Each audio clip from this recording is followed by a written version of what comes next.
So, budget-friendly choices. Prioritize versatile, high-quality pieces that will last longer. Focus on building a wardrobe that fits within your budget while offering functionality at the same time. So, this is a budget. Ito lang yung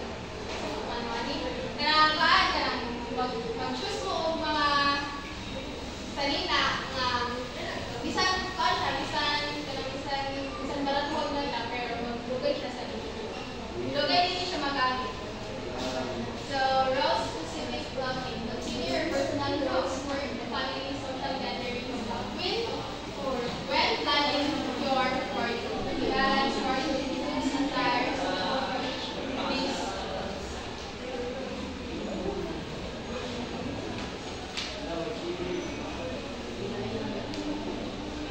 So, dito sa needs and versus wants, needs, clothes, etc. So, sa needs, is essential such as basic workwear, comfortable shoes, or outwear that serves daily functions. These items are essential for your lifestyle. So, for example, is na makuhaan. Napagsog lang din yung ganyan. Pinapagsog din siya everyday. Yes. Once, then di ka nang samaan. Example is ka ng mga kuhaan, mga laptops, mga accessories, kayo din yung mga salina, pero gusto na ninyo, may gusto macho. So, yun siya pa rin.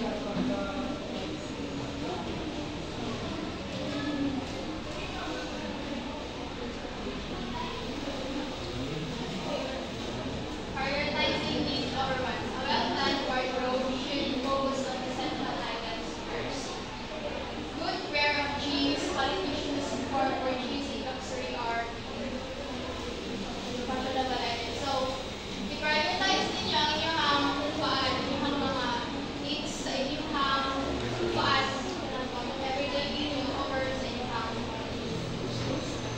okay, murag, dili mo kayo essential po yung pag nakay gusto is, one ang siya man, for occasion ang siya magamit, hindi kayo siya kuhaan, hindi siya useful kayo sa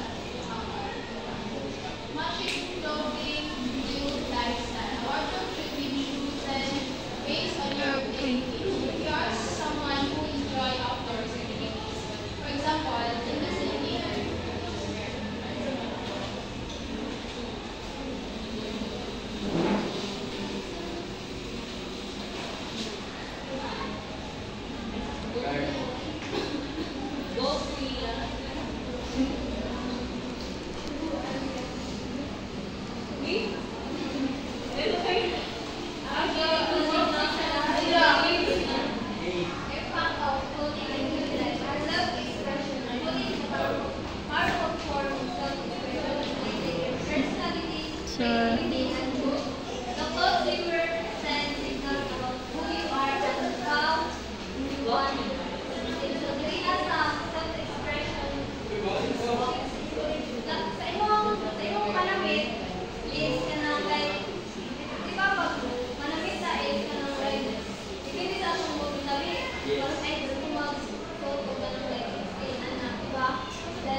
magsuot ka ng really comfortable kayo.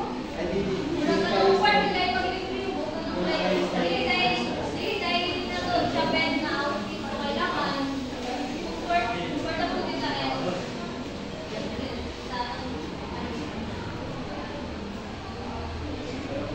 Environmental impact. Those who choices that as creating sustainable or second-hand clothing. So, walang mga ukay-ukay. Ito may list din mga ukay-ukay. Yes. So, di ba, ang ukay-ukay is kanang like branded ba yan? Ukay mo siya. Oh, yes. Ukay mo na ako. Then, practical clothing contribute waste and promote healthier environment. So, sustainable fashion helps minimize the fashion industry carbon footprint. So, Thank you.